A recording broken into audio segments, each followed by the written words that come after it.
Sometimes, life tests the ones who have already lost everything. But in those very tests, destiny hides miracles you could never imagine. This is the story of Daniel, a single father fighting for his daughter's future. And the night he saved a stranger who would change his life forever. Stay till the end, because what happened next will make you believe in fate again.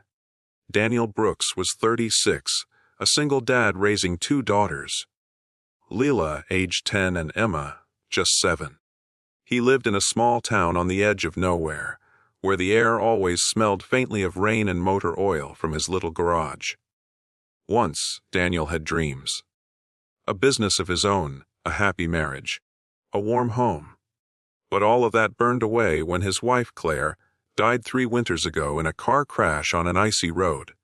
Since then, Daniel's world had shrunk to 2 small beds, 1 packed lunchbox, and the flickering light of his garage, where he fixed strangers' cars late into the night. Every morning began with a smile he had to fake, for his girl's sake. He'd braid Emma's hair clumsily, pack their lunches, kiss them goodbye, and whisper, "Daddy's got you, always." But inside, he feared he wasn't enough. Not strong enough, not rich enough, not whole enough. One stormy night, Daniel closed his shop early. The rain was merciless, turning the road into a mirror of shattered light. As he drove his rusted pickup through the dark, headlights cut through sheets of rain. And then he saw it, a silver Mercedes, crashed into the ditch. Its front lights blinked weakly, and steam hissed from the hood. Without hesitation, Daniel pulled over. The door of the car was jammed. He grabbed his tool bag and pried it open, his clothes soaking, hands trembling. Inside was a woman, unconscious, bleeding from her forehead, her elegant dress torn. He carried her out into the rain, shielding her face. He couldn't leave her there. So, he drove her to the nearest hospital, 20 miles away. When the nurse asked for her name, Daniel said quietly, "I don't know.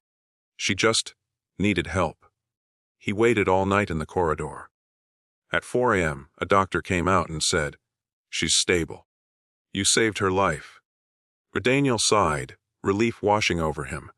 But when the nurse brought him her bag for identification, he froze.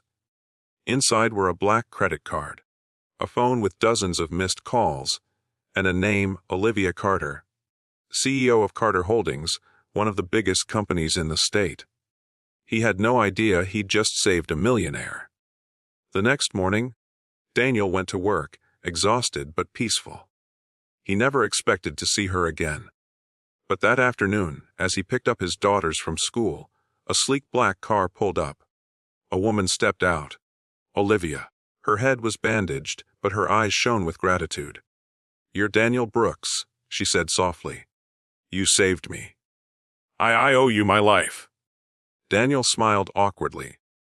Just did what anyone would do. "Not everyone would stop," she replied. From that day, Olivia couldn't forget his kindness. She learned he was a widower, raising 2 girls alone, struggling to keep his garage running. She saw something rare, a man who fixed things not just with tools, but with heart. She began visiting his shop often, bringing him coffee, asking about his daughters, helping him post his garage online to attract customers. The girls adored her instantly. But Daniel, he tried to keep distance. Wealthy people belonged to another world, one he'd lost faith in long ago. Yet destiny doesn't ask for permission. It simply unfolds. Weeks turned into months. Olivia kept showing up. Sometimes she came by just to see Emma's new drawing on the wall or to share lunch with Leela after school. Slowly, Daniel's world, once gray and quiet, began to fill with laughter again. One evening, as Daniel closed the garage, he saw Olivia waiting by her car. The sunset painted her face in orange and gold. She said, "Daniel, there's something I've been meaning to ask. Why do you never let anyone help you?" He wiped his hands, sighed, and said, "Because when you've lost everything, you stop expecting anything good to stay." Olivia stepped closer. "Maybe you just haven't met the right reason to start believing again." That night, she offered him a proposal. Not romantic, but practical. She wanted to invest in his garage, expand it, make it a proper auto service center. Daniel refused at first, pride holding him back. But Olivia said something that silenced him. "You helped me when I had nothing to give. Let me help you now, when I have everything to offer." So, they rebuilt it together. Her capital, his craftsmanship. The garage turned into a shining auto center that bore his name, Brooks Auto Works. Customers poured in. Business boomed. For the first time, Daniel's daughters could dream beyond survival. But it wasn't just business that grew. Love, quietly and steadily, began to bloom between two broken hearts. Olivia wasn't like other millionaires. She'd lost her parents young and built her empire alone. For the first time, she felt what home truly meant. Not marble floors, not money, but family dinners, laughter, and two little girls who hugged her like she'd always been there. One evening, Olivia fell sick and had to stay home. Daniel brought soup, and Leela asked innocently, "Miss Olivia, are you going to be our new mommy?" The room fell silent. Olivia's eyes softened, and Daniel's heart raced.